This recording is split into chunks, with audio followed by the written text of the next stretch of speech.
Good afternoon, everyone, and thank you for joining us on our weekly celebration of service. My name's Tracy Ivanovich, and I'm honored to serve as your president. And by the way, thank you for bearing it through the weather. I know some of you came in with a paddle and canoe, from what I saw. I've asked Alon to share a very inspirational thought for the day. Hello, everyone, and everybody online, hi as well. So as I remember the horrors of apartheid, I was there, and the resonances I feel today in the United States, as we go through what feels like a monumental convulsion, I've had a lot on my mind, as I'm sure that we all have. So how do we get to the other side at a time in which we sense the world fracturing before our eyes, when we realize that the people across the political spectrum just don't understand each other? The South African experience is from another time. And we know about the Truth and Reconciliation Commission, at least many of us do. We know about Nelson Mandela. We know about the establishment of a new constitution that completely transformed that country, and so much more. But what we don't remember is how South Africa managed to pull itself out of that terrifying political vortex of self-destruction, and the courage of those who were willing to follow and trust their personal values, to reach out and to imagine a future in which reconciliation and compromise would be possible. F.W. de Klerk was one of them. In 1990, a year after he became president of the white regime, de Klerk took the courageous step to once and for all let go of the past by releasing Nelson Mandela from prison on Robben Island. By forging negotiations with Mandela and the African National Congress, knowing full well that this would lead to the abolishment of apartheid, de Klerk pursued a path that would lead to the country's first democratic election. De Klerk took the courage to light the flame of freedom. So, I believe that we in Rotary have a powerful role to play in our society these days by actively living our values, living the four-way test, by opening ourselves to the deeper humanity of all around us, and by connecting to those we don't understand. We can play our part in the world where the flame of freedom and democracy can be kept alive.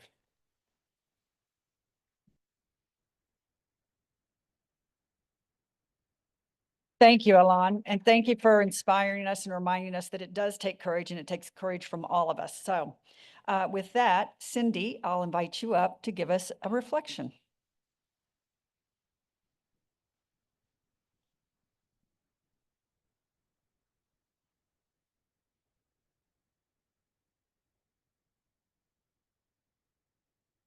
Long walk up from the back. Good afternoon.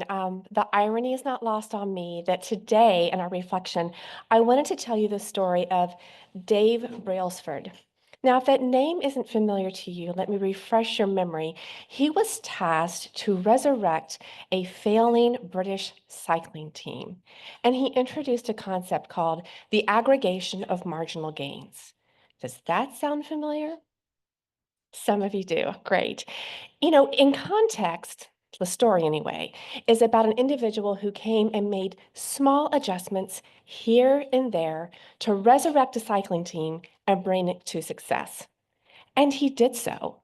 Those changes were minute, one after the other, changing the sleeping patterns of the athletes, painting the floor of the workshop white so they could see any speck that might come to disrupt the mechanics of the bike, changing pillows, little bitty things that over time built one upon another, an aggregation, a collection of small, marginal changes that had true impact. The result, the cycling team had an outstanding run of gold medals in the Olympics, multiple Tour de France wins, and the cycling team that had been lost became world renowned. For us as community members and Rotarians, thinking about the words that we heard earlier on, if we can't force change in a big, broader spectrum, start with that teeny, tiny, smallest of changes in the sphere where you live, where you have influence, where you have purpose. Because it is that aggregation of dedicated and focused individuals willing to make tiny changes that bring about momentum and true impactful change. Thank you.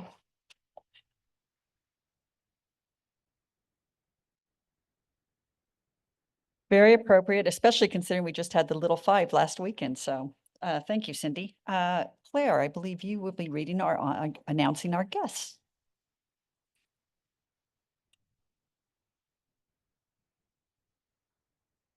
We have 6 guests today, so if you could stand when I say your name and so that we can properly welcome you. Nathan Rabin is a guest of Craig Spence. Karen Bush Watts is a guest of Judy Schroeder. Heather Williams is a guest of Dakir Abdullah. Catherine Brown is a guest of Judy Schroeder. And I'm going to announce our rotor actors together, Ahmed Ajamal and Yeha Kader. Do we have any guests online? We do. We have Sarah Owen, who is a guest of Mike Shermis.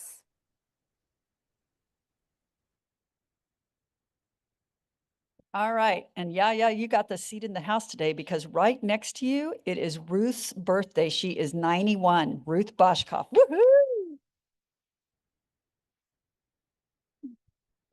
And I understand all 4 daughters came to visit. That's so fantastic, Ruth. Yesterday was Andrea Murray's birthday. And then for anniversaries, Natalie Blaze, 7 years, Glenda Murray, 34 years, and Joyce Poling, 36 years. Okay, so for announcements, I wanted to share that Elizabeth Thompson is going to be moving to Vermont, and they are very lucky to be getting her. She's going to be very missed here from her current Rotary family. We all wish her good luck in the new role as the director of the surgical clinic, and good luck in her adoption for a new Rotary family. So please make sure that she always feels welcome coming back. And then an update from the district conference. We had that last weekend, on our own Joy Harder won the Judy Bush Award. So fantastic job there. And next in announcements, I don't know how many of you saw, but Jill Bond has accepted a position moving to Eugene, Oregon to be the editor of the Register. So we'll be losing Jill, which is sad, but happy for her, as Eugene is where she and her husband have much history and college. So she's going to be enjoying that. And then next, the community service team. If you're on the team, raise your hand. Raise your hand. Congratulations to all of you for getting the district grant in for Meals on Wheels. It looks like it's going to be an exciting opportunity for us. And thank you for all the hard work there. And then lastly, Ron Barnes, we have a slate to discuss.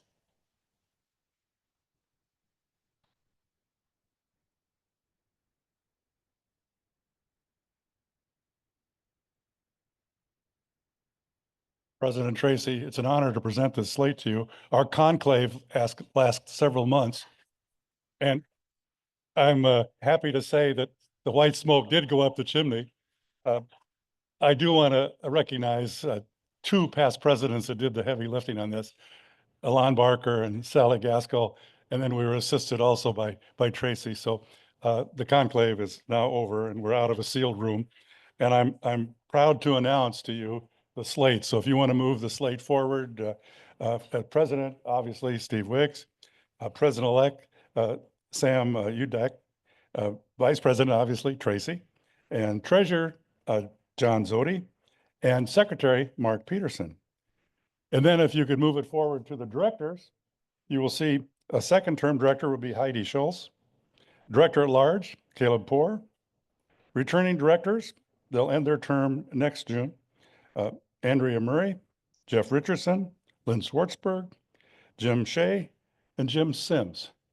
And then just before I ask for nominations and ask the president to call for a vote on this, I do want to thank, and if you'll move that forward, the members leaving the board at this time, and thanks for your work on this. President Tracy. So do I have a motion to accept this slate? So moved, Liz Vidal, second, Lynn. All right, all in favor signify by saying aye. All opposed? The ayes have it. We have a new board. Thank you, team.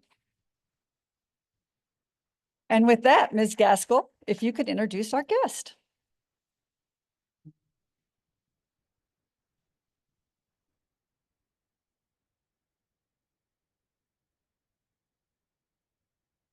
Many of us first heard about Nate Powell back in 2015 when the Friends of the Library sponsored its biennial Power of Words event. This was a big one held at the IU Auditorium with 3 individuals who collaborated to write the graphic novel March, which was the autobiography of Congressman John Lewis of Georgia, and eventually sprang into 3 distinct volumes. Now, Sarah Laughlin and I were lucky to chair that event. How many of you attended? Oh, good. Awesome. So Nate was born in Little Rock and he grew up all over the place as part of an Air Force family. He started self-publishing comics in high school, became a punk rocker, and in 2000 he graduated from the School of Visual Art in New York with a degree in cartooning. He found a home with Top Shelf Productions, his publisher, and the rest, as they say, is history. He and his family moved to Bloomington in 2010. His wife, a social worker, and their 2 daughters who are now aged 10 and 13, and we are really lucky to have them in our community. March won the National Book Award in 2016, and Nate became the only graphic novelist ever to win that prestigious award. That is far from the only award he's ever received, but I'm not going to list either them or his long list of published books because I think we'd rather hear from him. Thank you, Nate.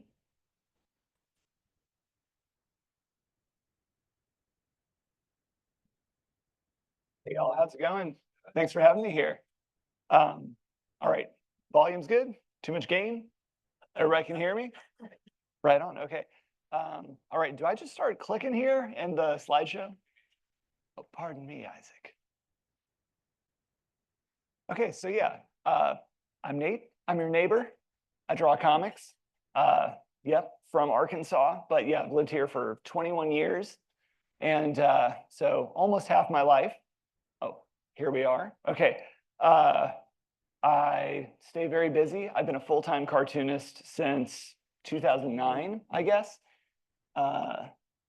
There we go. So I make a lot of books. The last 6 months or so, I've worked 7 days a week. It's not fun. I'm not bragging. Nobody should be working 7 days a week. But you know, this is the way the sausage is made sometimes. I make equal parts fiction and nonfiction. A lot of my fiction work, you know, satisfies a different part of my soul. It's very like magical realist influenced with curses, demons, a lot of feelings. But a lot of my social and political perspectives and a lot of that being forged from punk as a creative community and as a subculture has really infused itself into both my fiction and my nonfiction. I am best known for working with the late, great John Lewis, freedom fighter, congressman, civil rights organizer, great fellow, and Andrew Iden, doing the March trilogy. Importantly, I guess, having these books occupy a unique spot in which John Lewis's account, his first person account of being a young person at the center of the civil rights movement, is combined with more objective historical research and analysis. And we all work this up together so that the work is simultaneously subjective and objective. And a lot of our work on the March trilogy coincided with a number of interconnected mass social movements throughout the 2010s. And I am proud to say that our work played a role in shaping activism in the streets, shaping how and why we are able to reconcile with history, apply it to the world we live in today, and the ways in which that has evolved over the previous 15 years. So this is just a spread of pages from the first book of March. Basically, I just want to lay out that comics is a lot of work, y'all. It is not rewarding. The March trilogy has sold millions of copies, but there's not a lot of money in comics. So you really have to just love making comics to make it worth it. Another reason I love comics as a medium, as a mass storytelling medium, is its accessibility. The fact that, in my opinion, comics are the most little d democratic storytelling medium, in that all you need is an idea, something to draw with, and something to draw on in order to communicate. It's a very effective, accessible tool for expressing and communicating ideas. It's very cheaply able to be executed with, everyday tools, able to be reproduced and distributed very cheaply, relatively speaking, and the potential for that communication reaching a much larger cross-section of humanity is pretty high. And a lot of that kind of connects with my sort of do-it-yourself punk roots, in that the tools themselves are concrete, simple, and accessible. Alrighty, so there we go, up 3 covers. Very proud to say that yes, March Book 3 was the first comic ever to receive the National Book Award.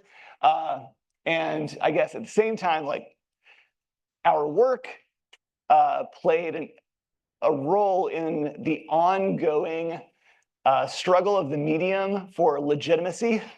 Even when I was starting when I was about 8 years old, I would always see this newspaper article about once a year. And my mom still sends me clippings from the local paper. It's the same article where it's like, zap, bang, pow, comics, they're not just for kids anymore. Been reading the same article for 35 years.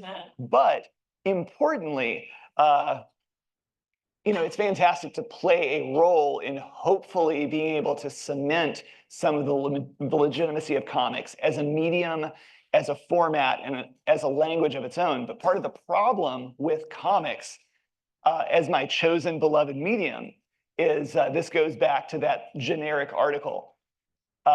Society at large generally insists on comics being just one thing. And I think for a lot of creative outlets, there are similarities here. But as we momentarily felt like we had this victory that some people interpret as like the maturing of comics, it's also important to recognize that as that sort of settles in, new spaces have to be carved out. And so other great cartoonists like Raina Telgemeier then about 15 years ago helped kind of open up entirely new spaces for readership and creation by kind of bringing comics back to an adolescent audience, into a tween audience, which then produced an entirely new generation of cartoonists and helped permanently break the sort of like boys club mold on just a bunch of guys making comics all the time and bringing a lot of new voices into the medium. So there's this kind of eternal pushback. And so I also want to stand up for superhero comics. You know, like people, there's this moment, where we're really happy to be received by the literary community. And it's always like, see, yeah, comics, they're not all just like superheroes in tights. But, it was a potent combination of thrash metal and X-Men in 1990, which basically gave me a social conscience in the first place. It was the fact that reading X-Men allowed me to see my world around me through a new lens and to be able to see racism, sexism, homophobia, xenophobia, nationalism in a way in which I could identify and sort of push back against and sort of better understand my emerging role in my world as an adolescent. So to me, like what we did with March isn't that different than some of the higher aims of a superhero comic like X-Men. So for those of you who showed up here, who were here 10 years ago when we spoke at IU Auditorium, thank you. That was like our second largest event by crowd size of all time. So that kind of blew my mind. Thanks for showing up, Bloomington. Basically, like, I'm super busy. I make a lot of books. I talk about a lot of things. But in the past 4 years or so, I've done these little side quests specifically that have to do with comics as a central target of the reality averse, book banning fascist movement that is incredibly effective, highly organized, and very well funded. So I've done a series of shorter comics through different outlets, did a comics op-ed for the Washington Post, and started working with the American Library Association on a series of posters and comics, sort of to help those of us who enjoy ideas, those of us who enjoy the First Amendment, those of us who enjoy access to literature and art, like because of this very well organized, furious fascist movement, oftentimes, it's not hard for those of us who are educators, who are library people, who are creators and authors and artists to constantly be on the defensive. And we will always lose as long as the fascists are dictating and determining the terms of engagement, the language we use, and as long as we're accepting their definitions of what they are fighting to destroy. So I've kind of tried to step in and be a little more constructive about, okay, for those of you who like comics, first off, pointing out the dangers, pointing out like comics have a lot of unique strengths and a couple of distinct specific weaknesses that make them ripe for censorship. But significantly, why and how is this happening now? We're living through a transitional era, losing everyone's still in living memory of historical events from European fascism and the Holocaust to the reality of segregation as state policy in the US. This is an opportunity for authoritarian and fascist forces to wage a desperate, sustained grab for power. And this is from 2021. So we are now 4 years beyond me pulling up the alarm for this rapidly consolidating censorship campaign. These are just excerpts as far as like, this is a comic that I did for the American Library Association in terms of understanding that when you read comics, a lot of things are happening that we may not be aware of. And thankfully, we live in a very visual society, and a lot of visual media, a lot of the semiotics and the language that we absorb throughout our culture was really determined by cartoonists in the pages of comics in the 20th century. People born in the 21st century are inherently comics literate. I mean, meme culture and the incessant use of emojis. I mean, I'm not knocking it. I use emojis all the time. But this is all comics. This is fundamentally a comics-oriented shift in the way our communication works interpersonally. But I have found that one reason comics are an easy target are because people don't quite know how to articulate what's happening when they're reading comics. And a lot of it is this idea that only textual information is information. Comics are a dance between visuals and words, but these two things are not separable. It's in fact the dynamic tension and the dance between visuals and words that make comics work. And there's a lot of non-textual information happening visually.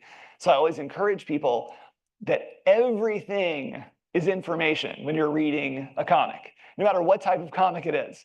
Everything counts. You can pull it all in. It has this magic ability to be able to compare what you're reading on the page with anything at any other point in the book.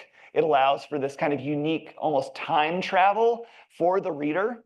And there's this very unique dance happening between the creator and the reader as far as how a reader works through a comic and then what a creator is trying to get you to do. And the comics can make huge ideas and subjects accessible, but comics don't need to be huge ideas. And I think it's important for me to say this after the March trilogy, that comics are awesome simply because of the magic that's in the medium. Some of my favorite comics are just about dreams. You know, you can just as easily have comics about donuts, about squirrels, about the feeling of grass on your bare feet. This is another one. This is a great opportunity for using comics in a quick, accessible way to express yourself.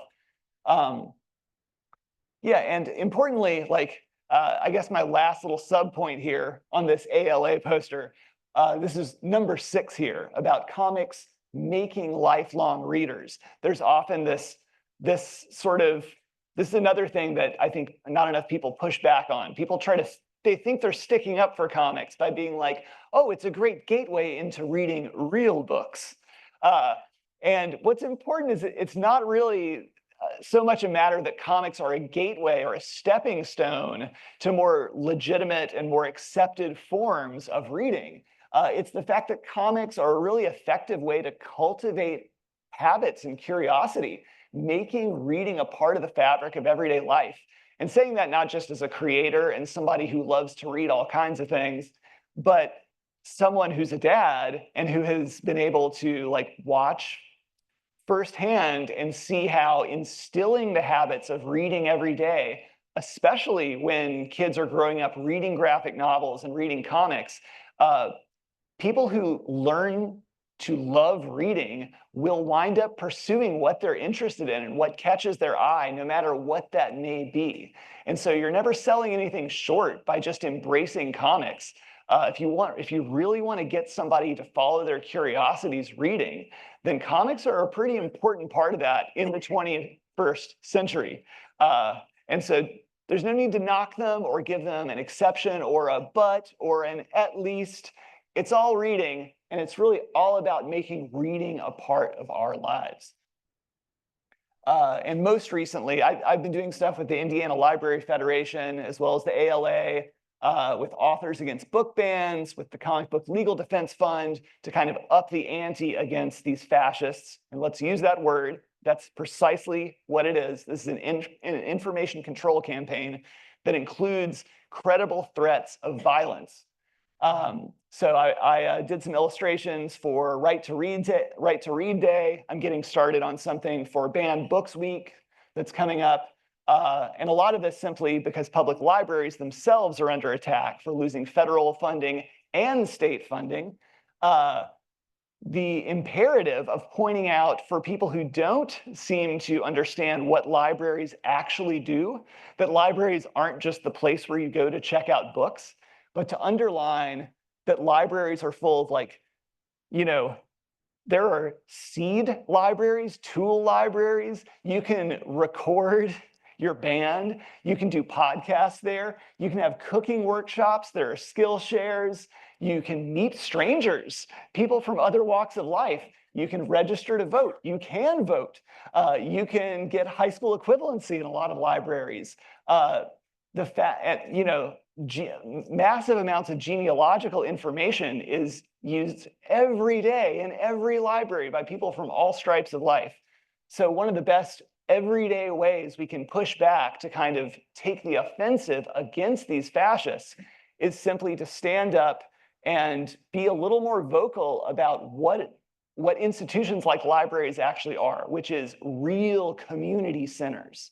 and to recognize that this isn't a matter of, again, accepting their terms of the argument. This is a matter of of not being reality averse, but being loud and proud, like about the resources that are available in our community, thanks to what our tax dollars that all of us put in there provide to all of us.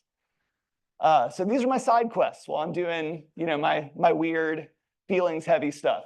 These are my 2 newest books that I finished. I did both of these simultaneously over the pandemic. My newest fiction work kind of chops up a lot of things I've been wanting to put into a story for up to 30 years. It's sort of an interdimensional story about a 1990s punk band who find themselves stuck on their only tour ever, forever, in this sort of like looping wormhole scenario while their lives are moving in different directions. There are many tears and many feelings involved. And most recently, I did a full comics adaptation of the influential history book about American history textbooks, Lies My Teacher Told Me, which turns 30 years old this year. But James Lowen passed away in 2021 while I was working on the book. So this is actually part of my job was to update and recontextualize a lot of his research for the 2020s and for the 2030s. It's really wild to make a lot of nonfiction comics that are historically based, which have been needed to project into an unknown future, an unknown social and political reality.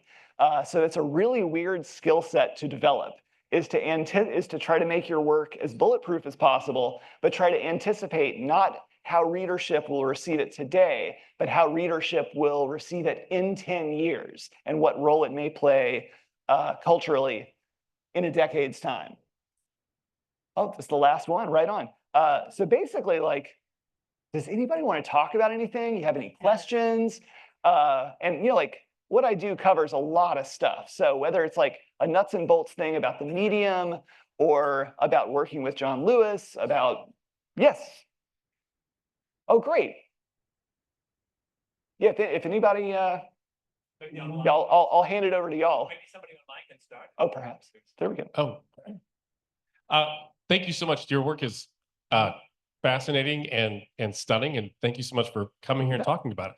I want to ask you about memes, emojis, and creative use of artificial intelligence, but I'm not going to do that. I want to ask you about, you talked about getting comics, graphic novels into other areas outside of just the traditional audience. Because, you create comics for comic book lovers. Right. So how, from a marketing and publishing standpoint, how do you get audiences to digest, to embrace what you do as part of their daily read, so to speak?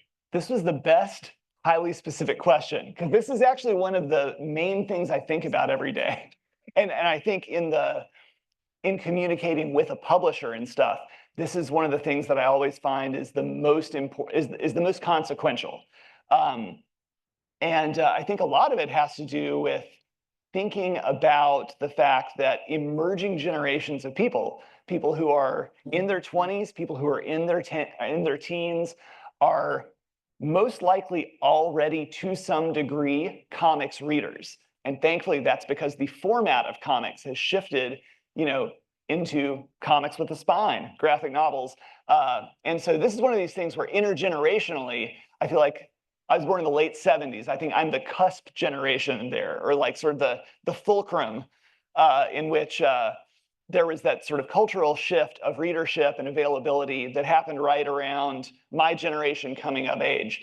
But I think a lot of it is thinking about basically, like, to speak for my own work, I know that people who already read comics are going to be aware enough, and they're going to fish out books wherever they appear. But particularly with my nonfiction work, and to an extent with my fiction work, because it has a lot of relevance to our world, it's thinking about where some of the content may apply, even in a tangential way, and actively reaching out into those spaces, whether it's like in a retail sense or in a media sense, like that book Fall Through, which had to do with the interdimensional 90s punk band. It may be as basic as reaching out to, alternative press, Spin magazine, Kerrang, a lot of like heavy music publications that are still putting stuff out, who have never done an article about a comic in their lives. And for nonfiction work, I think a lot of it may simply have to do with reaching out to publications like the Midwestern politically inclined publication In These Times, or reaching out to larger outlets like The Nation or The Atlantic. And it's even without any sort of like accolades, but recognizing that what comics need more than anything else are visibility, are people outside of the pond who are willing to actually give up some real estate and shine a light on someone's work for whatever reason. I think that extends far beyond comics, but it's a matter of explicitly trying to tune out where your work already fits and being like, okay, where are these tangents? And each one of those is a door that can be opened. As far as like, punk always taught me that that accessibility of people is something that it's okay to kind of take for granted. So I kind of grew up just mailing samples of my work to editors if I would see them on the inside of book packaging, and just cold emailing people to see if they're interested in stuff. Most of the time people just won't write you back. Nothing is lost. So like a lot of it is just being willing to be rejected or ignored a lot. And then some of those things will pay off and a few of those doors will open. So it's a lot of work and a little bit will pay off, but that's a part of it. Sure. So my husband is Serbian and he's an avid reader and he always talks about asterisk. Oh, yes. Is there, which I've never read, but he is always reading. Is there a difference culturally between how comics have been accepted versus the US versus Europe versus Asia? Certainly. Okay, so Asterisk is a very famous, I believe it's a Belgian comic from the 20th century. Yes, there is actually the United States, despite inventing the comic book in 1933, there are much stronger comic scenes like throughout Europe, in Japan, in Brazil. And a lot of this has to do with that cultural sort of binary sense of like, oh, comics, this is not reading, this is not the correct kind of pop culture, this is kids stuff, or this is only for adults. But there's just a lot of hand wringing and there's just a lot of baggage with comics in the United States. So what's wild is that yes, in France and in Belgium, in Italy, in fact, there's a much deeper integration of comics as a storytelling medium than you'll find in the United States. I always get excited if I'm like on any type of public transit anywhere in the United States and I see somebody reading a comic or somebody like reading a comic on a plane, and I'm like, yes. But yeah, like Japan is perhaps the ultimate example of having such a fully self-contained, wildly popular interest in comics that actually allows for a wide range of readership, age-appropriate levels, subject matter, format. It's just a much more deeply embedded storytelling medium in Japan's culture than in the United States. So yeah, this is a lot of the problems I was mentioning, I think, are highly specific to the United States because of the way we've always treated comics.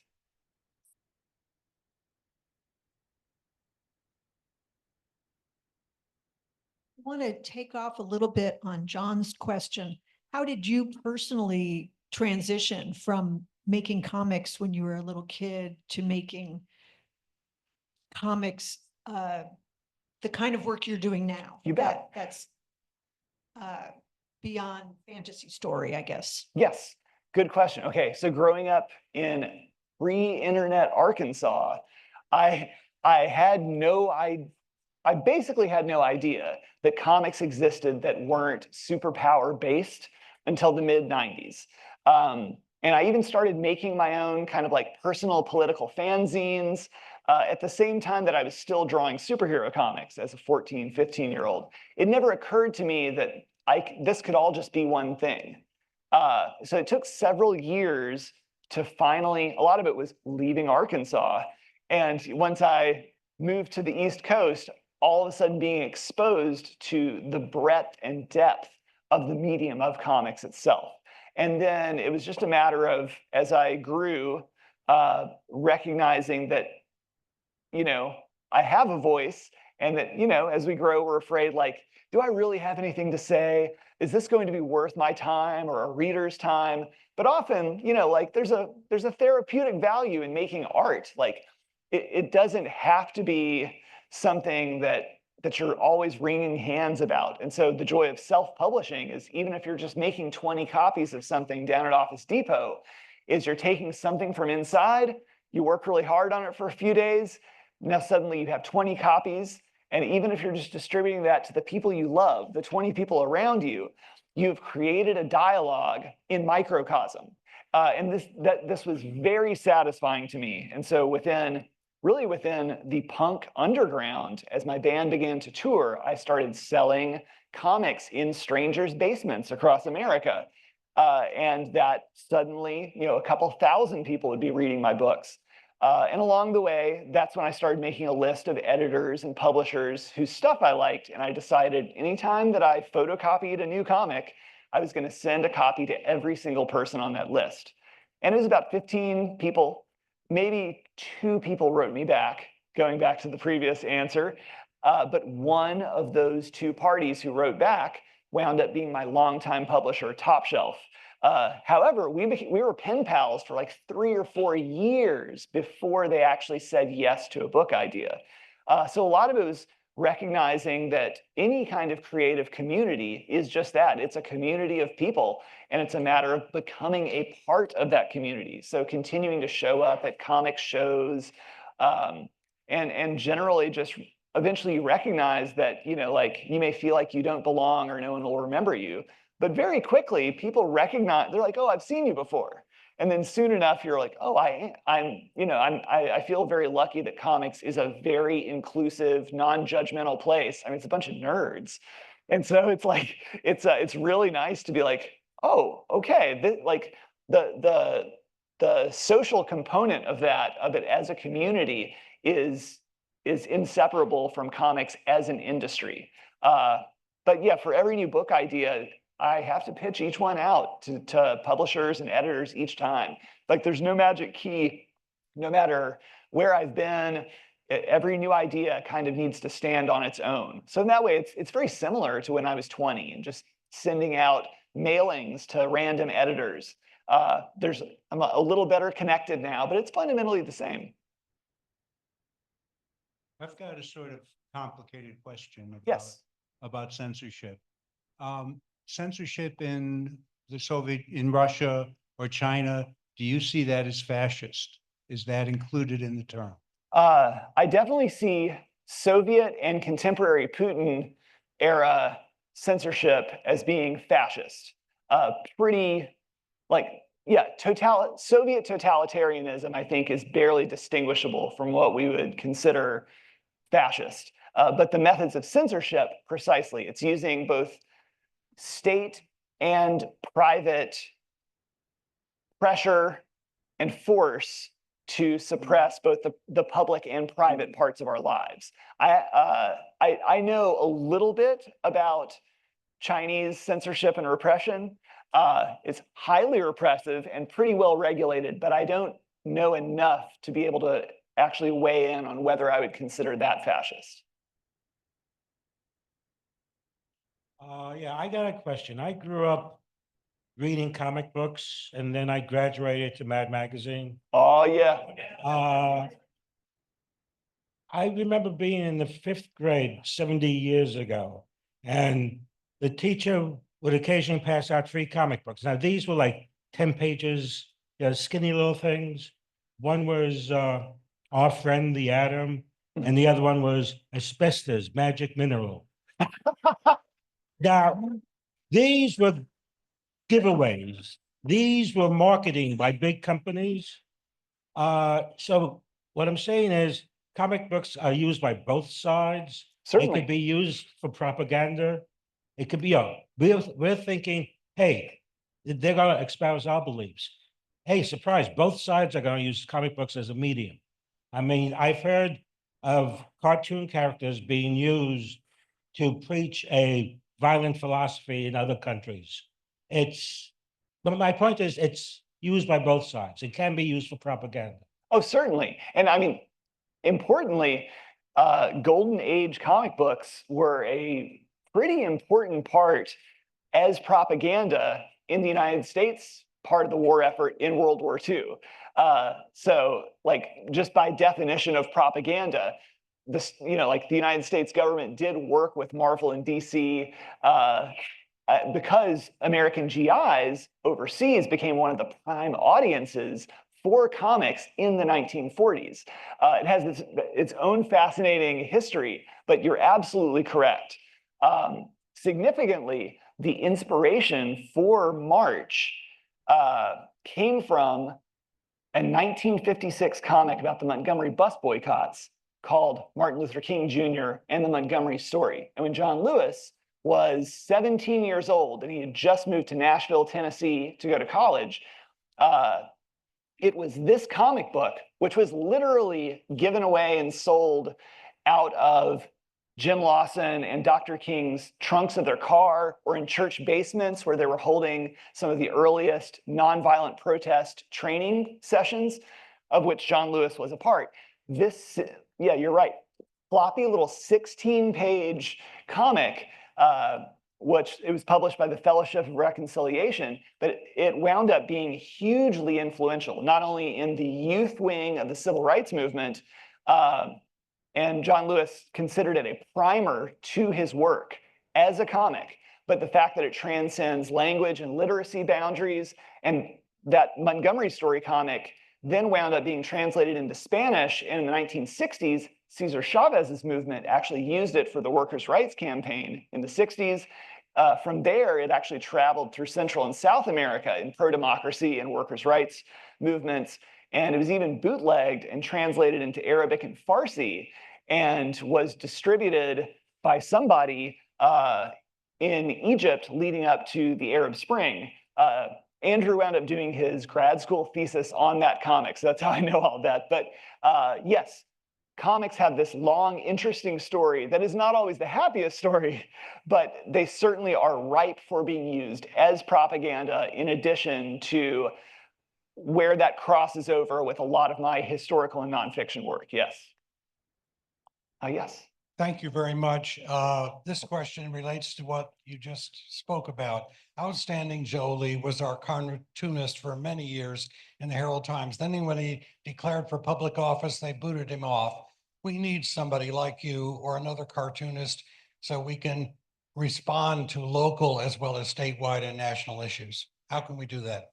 Well, one great difficulty, and I'm saying this sort of on behalf of other cartoonist friends of mine, most of whom are a little bit older than me, who have all been canned or dropped from local publications because of corporate buyout like Gannett Media, of local journalism. And the death of local journalism is a pretty considerable part of the loss of a shared common baseline level of fact and truth, which has provided for a lot of disinformation, misinformation, and allowed for fascism to grab its little claws in. But you're absolutely right. The first to go are generally the cartoonists. I look with amazement at political cartoonists, especially those who are publishing strips daily. I have no idea how you could sit at the table and operate on such a schedule with such discipline, but also such insight, and operate from this place of always moving forward, but daily publishing and responding to the world. That's a skill set I really admire, and unfortunately, I don't think I have that skill set. I've really settled in with long form comics. But I absolutely agree with you. Yeah, I feel like it's interconnected to a lot of that loss of local media.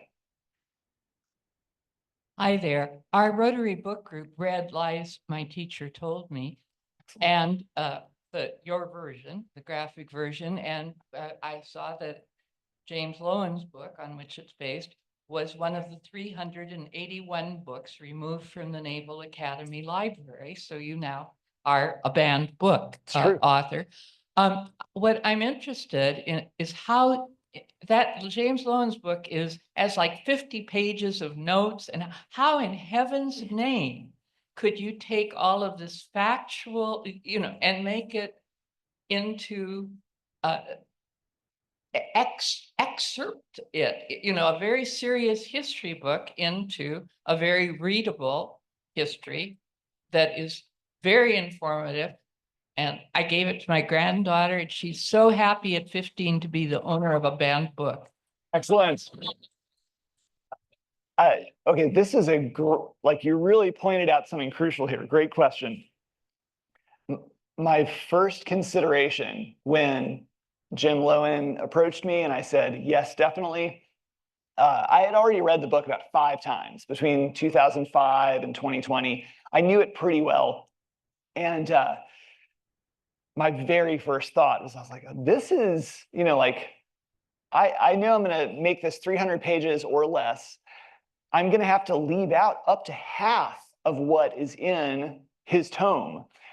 How and why, like, how can this be possible? I knew it was, but what helped me, well, number one, I had to lean as hard as I could into having my adaptation of his book exist as a companion to his original text. Because you're right, with the footnotes in the back are what it's all about.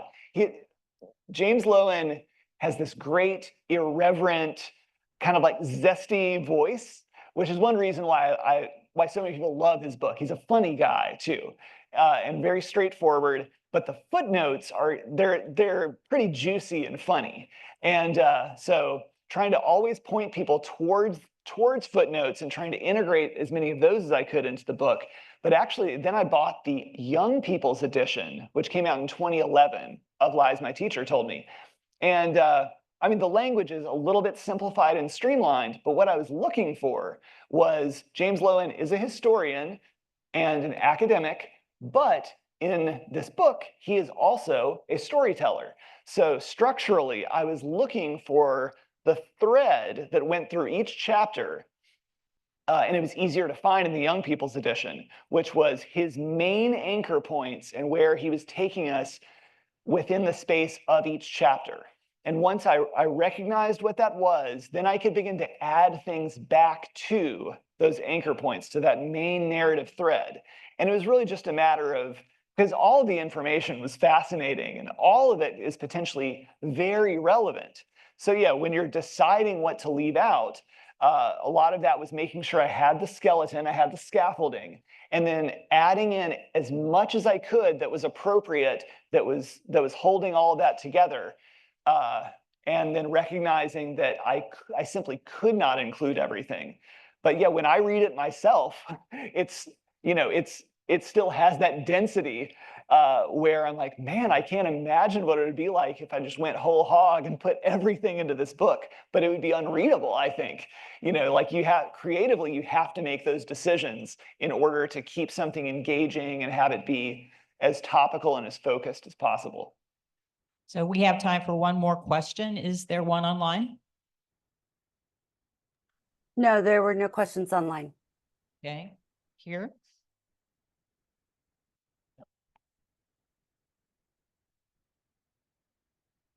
Have you been receiving problems from opponents of the topics that you choose? Excellent question. In the past few years, I haven't actually. And a lot of this is because I have stopped arguing and engaging with strangers online. However, in the 2010s, I definitely got a little more heat from Nazis and white supremacists. Some I was able to trace or identify as being regional. We know we have a Nazi problem here. And this is one of the great dangers and weaknesses of a cool college town like Bloomington is thinking we're a cool college town. You know, like we're not going to have a problem with organized white supremacy when Monroe County is full of paramilitary Nazi groups who I see often. I mean, there's a compound on 45, like before the county line that's very, very visible, like full of military equipment. So in general, in public, like these people are absolute cowards. Like nobody comes to my events to disrupt anything, though I always am pretty cautious about what information I share, because I do expect at a certain point to have to deal with the Patriot Front or have to deal with these other Nazi groups who organized to disrupt events like they did during the first regime 8 years ago. But a lot of this has to do with not taking the bait sometimes. I've had to recognize that there is only a diminished amount of benefit that can come from engaging with strangers, especially online. But often, I think that the general rule that you can't argue with fascists is true. You're not going to change anyone. You're not going to change a fascist's mind by engaging in debate with them. So as soon as I kind of cut that possibility from my life, I don't get as much heat, whether it's online or with something that might be, you know, something in the wind where in real life, a situation might be busted up by some fascists. The book banning, the organized book banning movement doesn't really operate in that way either. Like they're very centralized. It's a very small number of people. And by that, I mean 15 people filed 92% of all the book challenges in the state of Florida. And the state of Florida is the copy and paste template for this book banning movement throughout the United States. So, you know, a lot of the danger and challenge might come at school board meetings or in city council, but I don't actually get a lot of heat from individuals in the world. And so I'm very thankful for that while it lasts. Thank you so much. Oh, thanks a lot. Thanks, y'all. All right, a lot to think about today. So thank you for that wonderful program, Nate. A donation of $100 for the quarter will be made for Bloomington Symphony on behalf of your program. And with that, let me acknowledge and thank all of those who helped make this meeting possible. Natalie, our fabulous executive assistant, Steve Moberly, great job greeting. Claire, thanks for stepping up and helping with the introductions.